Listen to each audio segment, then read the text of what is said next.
શ્રી શિવાય નમસ્તોભ્યમ મિત્રો, તમારો મૂલાંક 2 છે. મૂલાંક 2 એટલે તમારી જન્મ તારીખ કઈક હશે તો કે તમારો મૂલાંક 2 થશે. તો મિત્રો આજે આપણે વાત કરીશું મૂલાંક 2 ચંદ્રનો અંક છે. શ્રાવણ મહિનામાં આપણે શિવ અભિષેક કયા કયા દ્રવ્યો સાથે કરવાનું છે.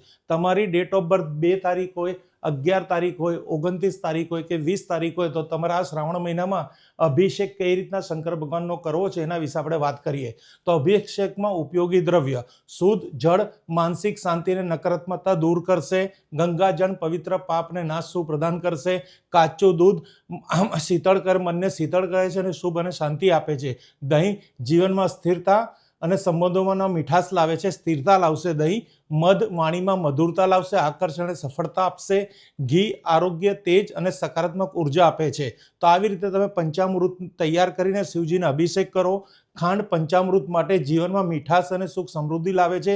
બીલીપત્ર શિવપ્રિય અને અતિપ્રિય સર્વ પાપ નાશક છે. સફેદ ચંદન શીતળતા અને મનની શાંતિ અને ચંદ્ર દોષ શાંતિ કરે છે.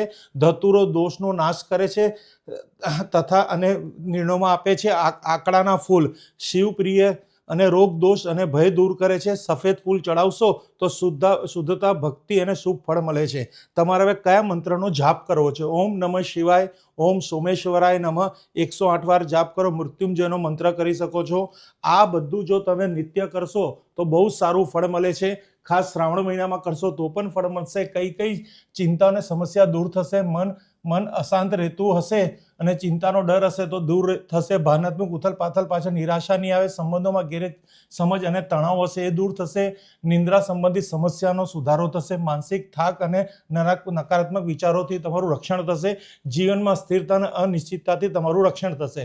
હવે શું લાભ થશે? મનની શાંતિ અને ભાવનાત્મક સંતુલન મળશે.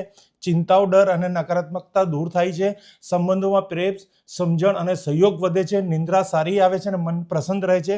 ચંદ્ર દોષને મનમાં રોગોમાં રાહત મળે છે અને જીવનમાં સ્થિરતા સુખ સમૃદ્ધિ આવે છે અને ભાગ્યની વૃદ્ધિ અને કારકિર્દીમાં સફળતા મળે છે.